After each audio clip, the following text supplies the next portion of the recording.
Well, good evening, everyone, and or I should say welcome to everyone. I know that we have some families zooming in from all around the world, so it may not be the evening time frame where you are, but we're excited that you're here with us tonight. For those who I've not had the opportunity to meet, my name is Justin Zimmerman, and I'm the head of school at the Linsly School, and delighted that you're with us this evening.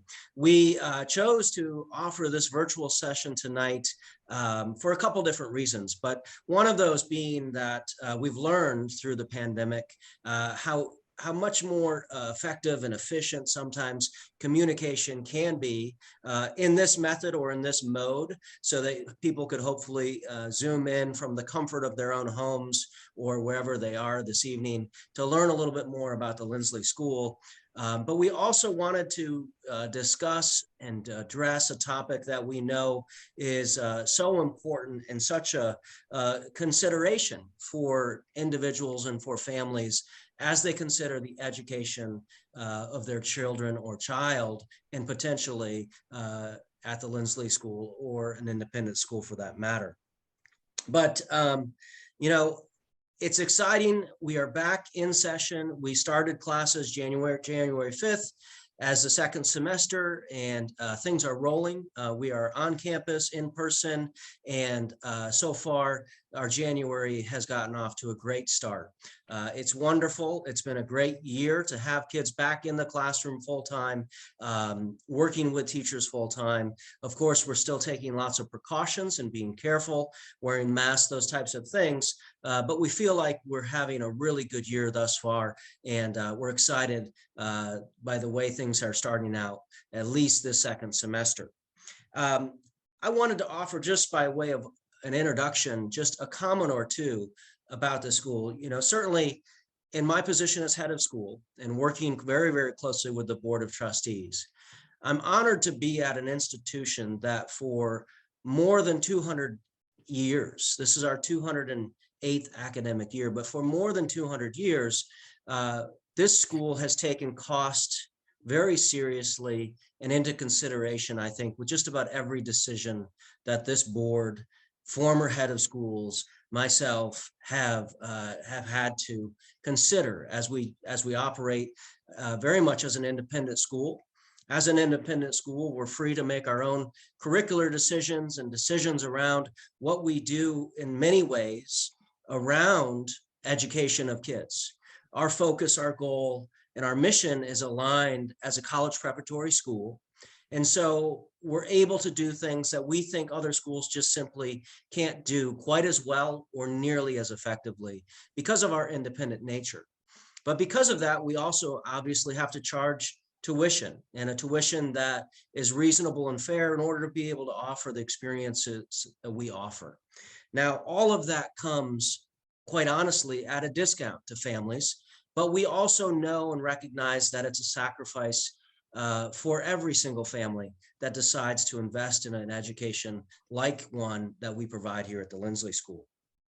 So we're excited to talk to you just a little bit about how we work hard to provide access and to make this as affordable as we possibly can. But I would be lying to you if I didn't say that every family that's enrolled at our school does sacrifice in some way, because of course we do charge, and nobody comes to our school for free. Everyone is paying a certain amount of money in order to attend the Linsly School. What can you expect? As you think about this experience, I just want to say this, and I know some of you are at various places in terms of the admissions process or the exploration of the Linsly School. But what can you expect? We recently, in the fall, late October and early November, surveyed all of our families, all of our parents and constituents. And we asked all first-year parents, how satisfied are you with the Linsly School? Has the Linsly School met the expectations that were articulated during the admissions process, during the enrollment process? And basically, is the experience that your son or daughter or children are having, is it what you expected? And 95% of those first-year families say that the experience is what they expect, or it's exceeded or far exceeded their expectations in terms of the experience that their children are having. And we're really proud of that, of course. We think that the families that do decide to ultimately enroll are fantastic families, fantastic kids, fantastic students, but it's really, really important that they come for the right reasons. What can you expect as a parent? Just really briefly, I'll boil it down to three things. You can expect an academically challenging school. I don't think we've ever had a student come to us and not be challenged or engaged academically at our school. That certainly is a major goal for us as we are trying to prepare kids to be successful when they get to college, and not just to enter college with various options. We want them to have options, but when they get to college, we want them to be in a position where they can thrive, where they can run while other students are maybe just trying to figure things out and walk, if you will. You can also expect to have really exceptional teachers who care about your children and take the time to get to know them in the classroom.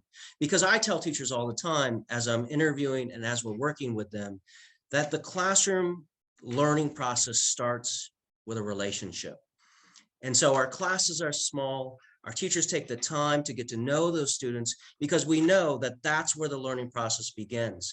And if we connect with kids and structurally we're able to do that, then we have an opportunity to push them and pull them in new directions and to make them think and do things in different ways, and oftentimes in ways that they never thought they could on their own.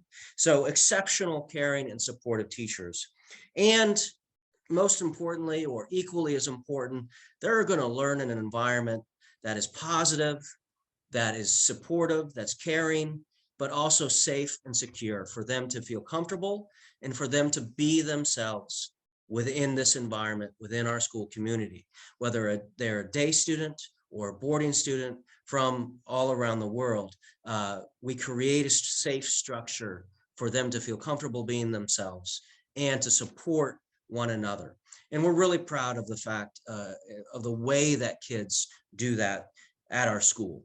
So if those are all things that are important to you, you're in the right spot.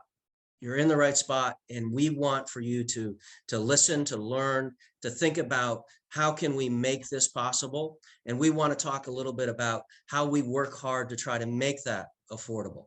As I mentioned, the history of the school, we have a long history, and we're proud to have an alumni body that gives back to the school, that supports the school in so many different ways. But one of the ways that that's happened is that many alums have given back to the school and created what we call Alumni Scholarships. And I'm going to turn this over now to Mrs. Lee Ridenauer. Lee Ridenauer is our Chief Advancement Officer. She works with alumni and also on fundraising and development. And she has worked hard to establish a number of what we call Alumni Scholarships. And I'll let her explain a little bit more as to what that means and what we have here at the Linsly School. So, Mrs. Ridenauer. Thanks, Justin. It's a pleasure to be with all of you this evening. As Justin alluded to, we are an independent school, which means that we have very limited access to state and federal funding. So all of our operating funds need to come from either tuition, from fundraising events that we have, from grants, or from donations, which come from a number of sources, sometimes current families, sometimes alumni. But truly one of the most rewarding parts of my job is working with donors, and particularly our alumni, to create scholarships for the benefit of the school. Frequently those donors are alumni, but a lot of times they are also alumni parents. So they may have had no other connection with the school, but for the fact that their children attended. And these scholarships are permanently endowed with the school by the donors for the benefit of our Linsly students, who must meet certain criteria, and all of those criteria are defined by the donor. So different scholarships meet different geographical regions, different personal criteria that, again, are set by the donor. But what all of those scholarships have in common, and what all of those donors have in common, is really their love for Linsly, and a desire to give back to the school. A lot of the donors that we see that are creating those scholarships were either recipients of scholarships themselves when they were students at Linsly, or they are looking at that scholarship and at that donation as an opportunity to say thank you to the school, either for what the school provided to them as students when they were there, or also what it provided for their children when they were students there. And I think the most fascinating thing in creating these scholarships, and Justin and I participated in one of these today, is just seeing the relationship between those donors and the students that they're supporting. We started to do some luncheons recently between our scholarship recipients and those donors, and those are incredibly meaningful commitments between those students and those individuals. And it just, what it drives home for me is why I come to work every day, which is to support this incredibly fantastic institution and to try and make a Linsly education accessible for everyone. So that's really the basis for our named scholarships.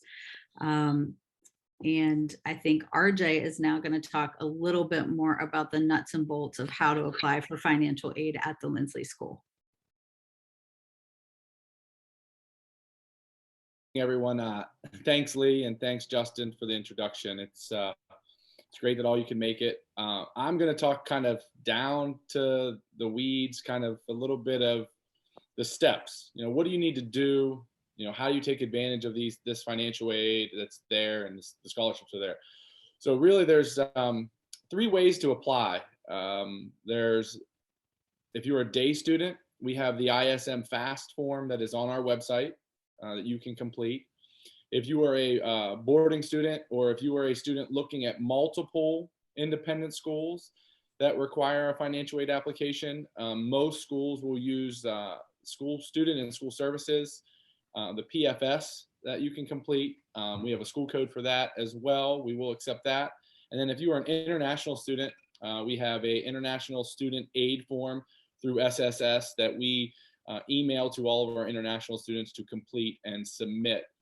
We do this in large part because the ISM FAST form and the PFS through SSS does not convert usually into every single currency out there. So most of you will fall in that day population, and some will fall in the boarding and international. Through those, all of them have required documents that you must submit.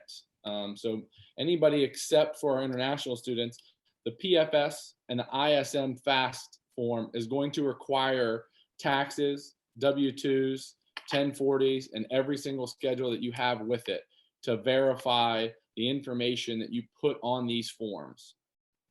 When you're filling this out, most of the PFS and ISM will have little question marks. So if you're not sure what to put, roll over that question mark. It'll tell you what to do. I can tell you I've personally filled these forms out. It's pretty self-explanatory. Usually takes 45 minutes to complete the whole entire form. Uploading can obviously present its fair share of issues. So if you have any issues uploading documents, let us know, as we can upload on our end as well. The question we get a lot about when filling out these forms, you know, what information do I need to put? You know, we suggest to everybody, be honest and as accurate as possible. There's only a few of us. The admissions committee and business committee are the only people that see this document. All the information that is on there is housed by ISM and SSS. None of it is housed on our internet or stored here at our school. So when you're filling them out, just be as honest and accurate as you can. What these forms tell us, you know, obviously you go through all this 45-minute-hour process and uploading all these documents. The forms tell us what is called an EFC, which is called an estimated family contribution. So these forms will spit out, run a whole algorithm of calculations and tell us exactly this is what a family can contribute to their son or daughters or their children's admission to Linsly and education. What we use the EFC for is we take simple math. We take our cost, whether it's a boarding cost, a middle school cost, upper school cost, subtract your estimated family contribution, and we develop what we call need. So it allows us to determine how much financial aid or how much scholarship money a family would need. I wish I could sit here and tell you we meet everybody's need and 100% of need, but that is not always true in many situations. But these forms, again, as honest as you are and accurate as are, it'll allow us to basically help and make this as affordable and accessible as possible based on these forms. So the fun part is there's always a deadline. We encourage new families to try to complete this by March 1st. Our returning families are actually in the process of doing these now. We've actually pushed our returning families to try to have it completed by January 15th. The question we also get, if you have multiple children, you only need to complete one form. So there's not, if you're applying for 2 children, it's one form and you put all of them on one and it'll calculate exactly the information we need. That's really the nuts and bolts of the actual form. If you need help completing the form, if you need us to walk you through ISM Fast, or if there are questions that you have and you've started it, we will have a question and answer at the end of this, or you can feel free to call us, email us, and myself, Chrissy Diaquella, will gladly sit down with you and literally walk you through what is necessary to be done. So that's the financial aid application process. That process is necessary to be eligible for any of our scholarships. Our scholarship process and our named scholarships are all need-based merit. So if you do not complete an ISM FAST form, a PFS form, or even an international form, you will not qualify for any kind of financial aid or scholarships. Okay. Our named scholarships, we have numerous named scholarships. You can see them listed on our website. Our website is a great resource for all this information, but we have 2 major named scholarships that we're really excited about. The Malone Scholarship. The Malone Scholarship is eligible for 7th through 12th graders. And it is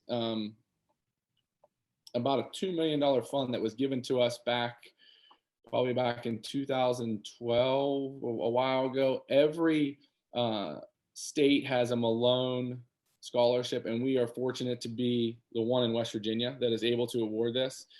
We have given it now. I think we have 8 Malone Scholars currently on our campus. It is pretty prestigious. There's actually its own criteria. It has its own application as well. And to apply for Malone, there is a form that we would send you separately. It has criteria such as Malone is for students who are in the top to 10% of their class, the top to 10% test takers. So when I mean test takers, our Otis Lennon Scholastic Aptitude test that we give, our admission test, or if a student is applying and takes the SSAT or another standardized test out there that you may have taken at your public school or elsewhere. Then there's the Oreo. The Oreo Scholarship is another scholarship that has its own application. It is eligible for 9th through 12th grade. And it is another one that measures leadership and activity and has an essay that is required for it as well. They are really the most competitive ones that we have. They actually carry a lot of full funding with them. They can meet up to 100% of students' needs. And then we have all the other named scholarships. There are numerous, as Lee was talking about, and there are numerous different criteria, and they differ in availability from year to year. So only certain ones have, so a prime example is we have a 1950 scholarship that can be awarded to pretty much any student that applies, but we only have one every so often. So again, what we'll do is we'll make you aware of what ones are available. That will be known on our website or even through an email that our admission office sends myself and Chrissy. So you kind of have an idea of those. Now, how do you apply to those? Your admission application itself allows you to be eligible for the rest of the named scholarships other than Malone and Oreo. So pretty easy. You have to finish your admissions application. You have to finish the financial aid application. You're eligible for all the named scholarships. The only ones you're not eligible for would be Malone and Oreo. Those would require an additional essay to be written and one-page application to be filled out. Nothing too elaborate, for sure. The key point that a lot of families talk about our scholarships, a lot of them think that they're 1 year. These scholarships are all renewable year to year. So are all of our financial aid awards. Again, it's the same process. Usually year to year, you fill out the financial aid form. You know, you're eligible as long. Each scholarship has criteria that you need to meet year to year. Most of the time it is, you know, a student needs to be in good standing. A student needs to be progressing, achieving grades that are appropriate for the scholarship criteria that is on hand. There are some that require, you know, above a 3.0 and so forth. Those criteria, if you were a named scholar, would be shared with you in your initial contract. And Chrissy will talk about that here shortly as well. The other part, financial aid and scholarships. Some of you have probably either had children go through college, you went through college yourself, and when you hear financial aid, there's always the question, does it need to be paid back? Financial aid and scholarships for us are free money, and they do not need to be paid back. Main difference for named scholarships and financial aid, the named scholarships are funded, like Lee was talking about. The financial aid we give, so if you get an award and it's just financial aid, it's still free money, but there's nothing backing it here at school. That's really one of the main differences. The other part that I will say, our website, we've done a lot to put about a lot of frequently asked questions on our website. So if you go to linsly.org and click on tuition and cost, there's a lot of FAQs talking about financial aid and affordability that I encourage everyone to read and check out for sure. Now the next question is going to be, how do I know if I become a named scholar? How do I know what my financial aid award? And now I get to stop talking and turn it over to Mrs. Chrissy Diaquella. Yeah, so I'm going to talk a little bit about the communication and the notifications kind of piece of financial aid. So just to give you a little bit of an idea of the timeline that we follow, we really start to communicate this information and send out things in the early part of March. So the first thing that you could get from Linsly would be an acceptance letter, right? So this will come in the form of an email from Mr. Zitzelberger, and it will basically just say, your child is accepted to the Linsly School. There will not be any financial aid information in this letter. It's just an acceptance letter saying your child has been accepted to the class of, 2025. Now, shortly after that, you would get the financial aid award letter. Again, that's going to come in the form of an email from Mr. Zitzelberger. And listed in that letter is where you're going to see what the actual tuition cost is, right? So whether it's an upper school student, a lower school student, a boarding student, a day student, those costs are going to vary. So you're going to see what the actual cost of tuition is, and then you're going to see what your financial aid award is. So the tuition obligation is going to be the difference of the two numbers, right? 1 to 2 days after that, you will receive an email from our Director of Technology, Mrs. Kara Gregory. She will send an email that will contain a user ID number, and then also a link that will allow you to create a password. And when you create this password, it's going to give you access to the web portal that we use here at Linsly called My Backpack. And that is where the actual contract is going to live. Now, we use My Backpack for a lot of things. And once your student is enrolled at Linsly, that's where you'll be able to access your child's grades.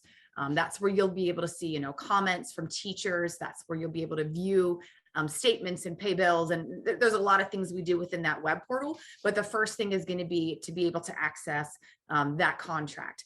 Now, when you first receive the financial aid award email, there's actually going to be a tutorial in there that kind of walks you through this process of creating, your password and receiving your user ID. It's not complicated. If you have any problems with that, Mr. Zitzelberger and myself, we'll be happy to kind of walk you through that process.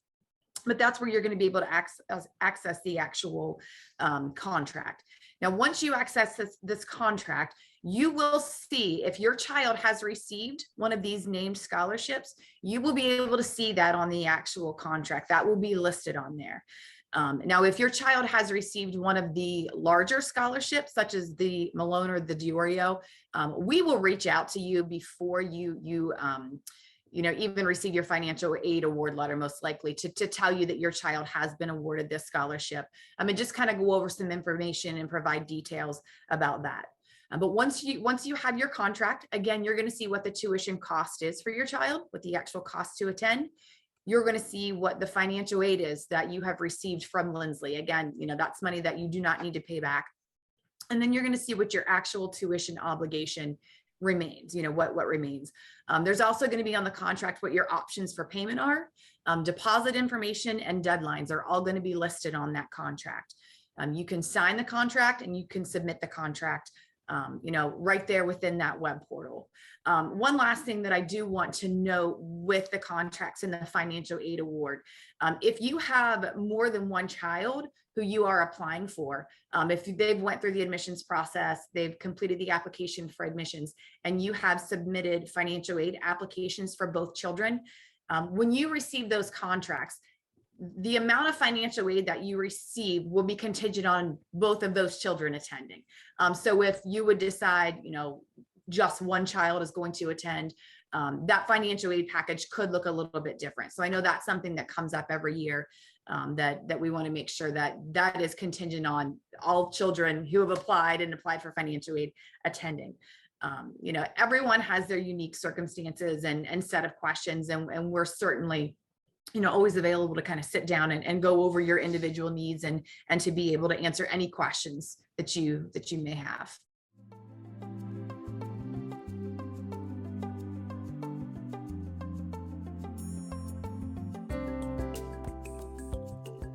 My name is Joe Giovingo, and I'm a Linsly parent. I have 2 students here at Linsly, a sophomore and a 7th grader. I'm just an everyday guy. I'm a railroad worker from Benwood. Average blue-collar guy from a blue-collar family. My dad was a steel worker. I'm just an average guy. After coming to a Experience Linsly Day and meeting with admissions and the administration, the question kept coming up, how can I afford this? How can we as a family afford to send 2 and eventually 3 children to Linsly? After talking with some family members and other people, we changed our thought process.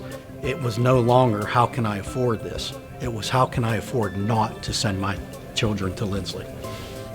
One of the best values that I found in Linsly was my kids are exposed to children from all over the world.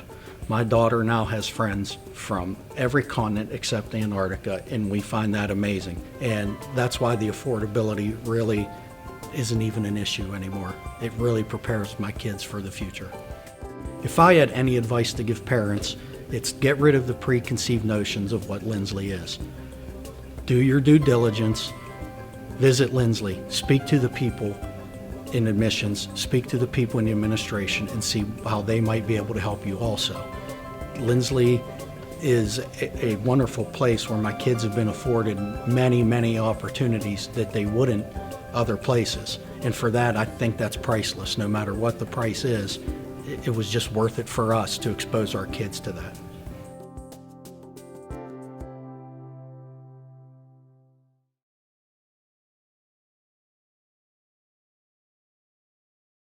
I want you to know that we work really hard to try to make this education possible for every mission appropriate student. Again, I said at the beginning, we want kids to come for the right reasons. And when we find that match, we're going to work hard. What we ask for is that you approach this process with an open mind and that you be honest as you go through the process with the admissions office. I want to reiterate or stress what Mr. Zitzelberger said. Your financial aid information remains confidential. It is not shared within our community outside of a very, very small number of very high level administrators. And so that information is not known. In fact, all of our teachers do not know who our students are who are on financial aid and who are alumni scholars, with the rare exception of 2 of our scholarships, or maybe a few scholarships. So for example, the Malone Scholars, the Oreo Scholars are given just a little bit of public recognition periodically, not often, but periodically, because of the merit associated with those scholarships. But more or less, your financial information will never be shared outside of a very, very small group of high-level administrators, like I said. Our promise to you as families is we want for you to re-enroll every year. Of course, we do ask for you to submit your financial information every year so that we can make an appropriate financial aid award. But once students are awarded financial aid, our goal is to keep providing the opportunity for your son, your daughter, or for your children to continue to be able to come to our school in a way that you can afford to do that. So it's a multi-year commitment when we consider a family, that is for sure. We also do take into account siblings, future siblings, if that seems like it might be the right fit. We think about that. We'll have a conversation with you in that regards, or the admissions office would have a conversation with you in that regard. We also look closely if you have older children who are maybe in college and you're paying a college tuition, plus you might have a student at our school or a school at a younger or at an elementary independent private school, and you're also paying that tuition. We look at those things for sure. Even for our alumni scholar recipients and all students who are on financial aid, your financial aid award will probably change every year. As you know, just like any business, the cost of business oftentimes goes up. And so sometimes we have to obviously raise our tuition, but we also do that very carefully and keep in mind the financial aid information. That's also why it's important that we ask for that information every year as well. Finally, I would offer this. We've worked really hard, and I mentioned that at the outset, to try to create a school that works efficiently, it works effectively, but also has as low overhead as possible. And so we try to be cost conscious with what we do, but not at the extent that it compromises the experience. I've worked at 2 other extremely good independent day boarding schools, and I would hold up the experience that the Linsly School provides to any boarding school across the country and say that our kids get just as much attention, just as many opportunities as I see at many of these other schools that probably have bigger endowments and maybe could be arguably more well-resourced than the Linsly School. But I think what we do is really special with what we have. Having said that, every student at our school, even those that pay the full price of tuition, are receiving some tuition discount. We charge about 80% of the cost to educate every student. So our full pay families aren't necessarily even covering the costs. The third component of where our funding comes from is that overall endowment, which Mrs. Ridenauer mentioned at the beginning, which we also use a portion of that for operating expenses on an annual basis. So that's how it all kind of comes together and works. But we appreciate you taking the time to be with us tonight, to learn a little bit more, hopefully, or at least have a better understanding of what it is that we're doing, how we do it. It is a competitive process, so we encourage families to apply as soon as you can, finish the application process, finish the financial aid process, so that we can make the best decisions possible for the school. That March 1st deadline is really important for all application materials to be submitted and for that financial aid information to be submitted so that our admissions committee can then begin making decisions. So we hope that you'll follow through. We hope that you'll engage with the admissions office as questions arise. We're just a phone call or an email away, and we're certainly going to make ourselves available.